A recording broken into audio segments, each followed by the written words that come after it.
آج جامع مسجد عیدگاہ لکھنؤ میں نماز جمعے کے موقع پر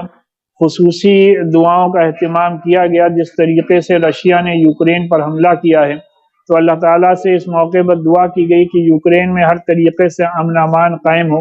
وہاں جو لوگ زخمی ہوئے ہیں ان کو اللہ تعالیٰ جلد سے جلد شفا عطا فرمائے، اور رشیا کو اس بات کی توفیق عطا فرمائے کہ ان حملوں کو فوراً ہی بند کرے، اور انٹرنیشنل کمیونٹی سے یہ اپیل کی گئی کہ تمام ممالک مل کر کے رشیا پر یہ پریشر بلڈ اپ کریں کہ بات چیت کے ذریعے سے ان مسائل کو حل کریں اور حملوں کو فوراً روکا جائے۔ اور حکومت ہند سے اس بات کی ڈیمانڈ کی گئی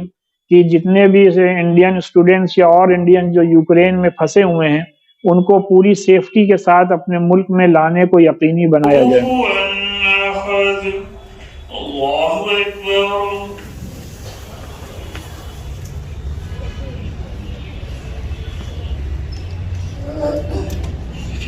سمع اللہ لمن حمدہ، اللہ اکبر۔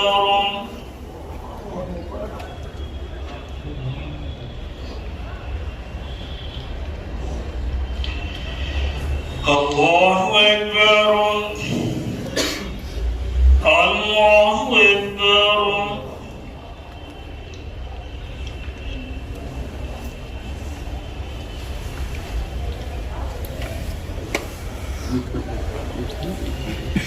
اللہ اکبر۔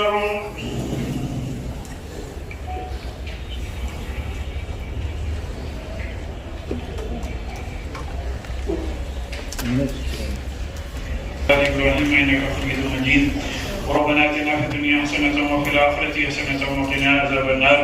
ربنا لا تؤاخذنا إن نسينا أو أخطأنا، ربنا ولا تحمل علينا إصرا كما حملته على الذين من قبلنا، رب اجعلني مقيم الصلاة ومن ذريتي، ربنا وتقبل دعاء، ربنا اغفر لي ولوالدي وللمؤمنين يوم يقوم الحساب۔ یا اللہ یہ نجیت بگنا کی یوم یقوم الحساب، یا اللہ ہم نے جتنے بھی گناہ کی سب معاف فرما دے، یا اللہ ہم لوگ کو اپنا سچا بندہ بنا دے، یا اللہ ہم لوگ نبی پاک صلی اللہ علیہ وسلم کا سچا غلام اور امتی بنا دے، یا اللہ ہم لوگ صحیح طور پر مذہب کی تعلیمات پر عمل کرنے کی توفیق عطا فرما، یا اللہ ہم لوگ صحیح طور پر انسانیت کے اصولوں پر کام کرنے کی توفیق عطا فرما، یا اللہ جو یوکرین پر رشیا نے حملہ کیا، یا اللہ اس حملے کو رکوا دے،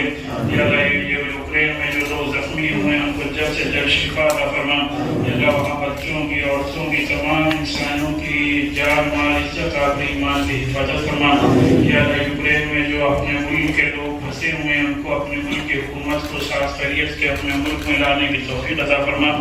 یا اللہ پوری انٹرنیشنل کمیونٹی کو اس بات کی توفیق عطا فرما کہ رشیا کو اس بات کے لیے پابند کریں کہ یوکرین پر حملہ نہ کریں، یا اللہ کوئی بھی ملک کسی بھی ملک پر حملہ نہ کرے، یا اللہ یوکرین میں ہر طریقے سے امن امان قائم فرما دے، پوری دنیا میں ہر طریقے سے امن امان قائم فرما دے، تمام انسانوں کی جان مال عزت آخر ایمان